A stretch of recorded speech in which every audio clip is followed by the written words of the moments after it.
हैदराबाद में जो दो सेक्रेटरीट की मसाजिद शहीद हुई, जिनका इफ्तिताह अमल में आया, आप लोगों को कुछ हक़ाइक़ में बताना चाहता हूँ और हुकूमत से, मुफ्तियान इकराम से, सियासी क़ायदीन से मैं ये सवाल पूछना चाहता हूँ। मेरे 2-4 सवाल है, उसके जवाब दीजिए आप लोग।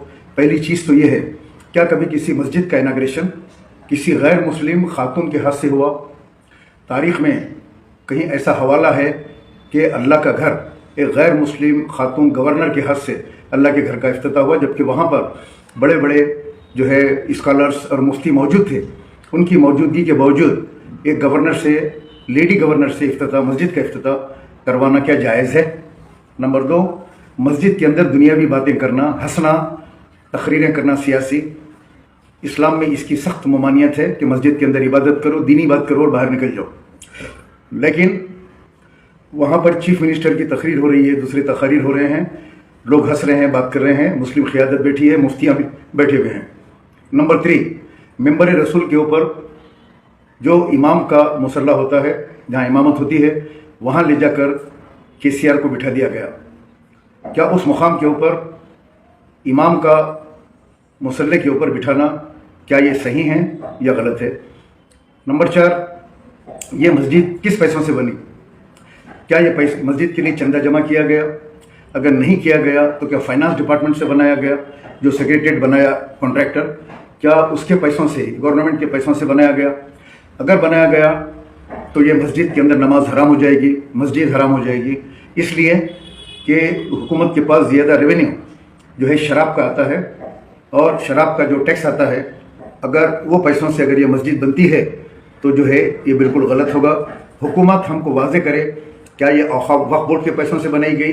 तो हमको बताया जाए कि ये वक्फ बोर्ड से इतने पैसे लिए गए और उसकी तामीर की गई, उसका जियो हमको बताया जाए। चौथी चीज़ कि उसके अंदर, उस मस्जिद के अंदर जामिया निज़ामिया के मुफ्ती खलील अहमद साहब के बेटे को इमामत की और खिताबत की नौकरी दी गई, तो उनकी कितनी बड़ी तनख्वाह मुकर्रर की गई, उनको रखा गया। ये वही जामिया निज़ामिया के मुफ्ती खलील अहमद साहब हैं जिन्होंने दारुस्सलाम बैंक में सूद को जायज़ करार दिया था। दारुल हरब में सूद ले सकते हैं, ये फतवा दारुस्सलाम बैंकों में लगा हुआ रहा है। उसी के बेस के ऊपर ये लोग कहते हैं बैंक में सूद जायज़ है। तो मुफ्ती खलील अहमद साहब के बेटे को, जो हमेशा इलेक्शनों में आकर मजलिस की तायद का ऐलान करते हैं, मजलिस की तायद में बड़े बड़े बयान देते हैं, बल्कि यूपी में इलेक्शन हो रहा है तो यहाँ बैठ के ये बिरयानी उलमा तायद करते हैं यूपी के मुसलमानों से कि मजलिस को कामयाब करें।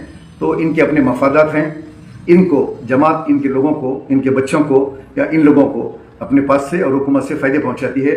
जैसे अभी इत्तला मिली है मुझे कि उनके बेटे को वहाँ पे खिताबत के लिए और इमामत के लिए हुकूमत की तरफ से नखीब मिल्लत ने वहाँ पे उनको अपॉइंट करवा दिया है।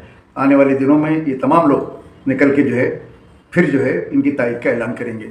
मैं पूछना चाहता हूँ, ये तमाम जो सवालात मैं पूछ रहा हूँ मस्जिद से रिलेटेड, वो सही है या गलत है? अवाम इसका फ़ैसला कीजिए। और रही दूसरी बात कि बड़े बड़े वादे हुए थे, मस्जिद अंबरपेट की मस्जिद, एक खाना मस्जिद हम उसी जगह बनाएंगे। मैं पूछना चाहता हूँ, वो मस्जिद खम्मम की मस्जिद, अभी 6 मसाजिद है, उन 6 मसाजिद का क्या हुआ? और ये मस्जिद के अंदर जिस तरीके से एक औरत के हाथ से, गैर मुस्लिम औरत के हाथ से इफ्तिताह अमल में लाया गया और अंदर तकारीर की गई और इसकी मस्जिद की बेहुरमती की गई, अवाम से मैं गुजारिश करूंगा कि आप लोग इसकी मजम्मत करें और हुकूमत से पूछें क्या ये वक्फ बोर्ड का पैसा है या कि चंदा जमा किया गया था। चंदा तो हमारे सामने नज़र नहीं आया, लेकिन आप लोगों को याद है, अपन जब मस्जिद बनाते हैं, जब हमको इल्म होता है ये सूदखार है या इसका पैसा नाजायज़ है, तो मस्जिद की तामीर में हम लोग उसका पैसा नहीं लेते। इसीलिए मैं ये बार बार पूछ रहा हूँ कि इसको पैसा कहाँ से दिया गया और उसकी डिटेल हमारे सामने बताई जाए। और मुसलमानों के जो दूसरे मसाजिद है वो कब तामीर होंगे? क्या इलेक्शन से पहले वो भी तामीर हो जाएंगे? बाकी के 6 मसाजिद, उसका भी हमारी क़ियादत को, जैसे इसका सेरा ले रहे हैं। जबकि जब ये मस्जिद शहीद हुई तो उस वक्त यही नखीब मिल्लत ने कहा था कि गुत्तेदार की गलती से मलबा जो है मस्जिद के एक छोटे से हिस्से पे गिरा, गुत्तेदार के ऊपर केस बुक करो। अब सवाल यह है कि उस मस्जिद के कुरान मजीद कहाँ गए, उस मस्जिद के जायनमाज कहाँ गए, उस मस्जिद का मेंबर कहाँ गया, उस मस्जिद के तोगरे कहाँ गए, उस मस्जिद का सामान कहाँ गया? وہ سامان آج تک نہیں ملا، نہ اس کا کوئی پتہ چلا۔ کیا ان تمام قرآن شریفوں کو اور تمام چیزوں کو بلڈوزر کے ذریعے جب انہوں نے اٹھایا JCB کے ذریعے تو اس کو لے جا کے کہیں پھینک دیا؟ یہ ایسا ہمارا یہ خیال ہے کہ اس کو پھینک دیا گیا اسی رات، تو اس کی بھی وضاحت کر دینی چاہیے۔ اس کے لیے احتجاج مسلمانوں نے کیا، ہم نے کیا اور بہت سے تنظیموں نے کیا، لیکن کل پہنچے اور صحرا اپنے سر کے اوپر لے کر اندر مسجد کے اندر ہنسی مذاق کرتے ممبر پہ لے جا کر KCR کو بٹھا دیا اور وہاں تقریر کروا دی اور گورنر کے ہاتھ سے افتتاح کرا دیا اور اپنے ایک مولانا ایک مفتی کے بیٹے کو وہاں پہ نوکری سے لگا دیا تاکہ الیکشنوں میں یہ بریانی علماء ان کے کام آ سکیں۔ السلام علیکم ورحمۃ اللہ وبرکاتہ۔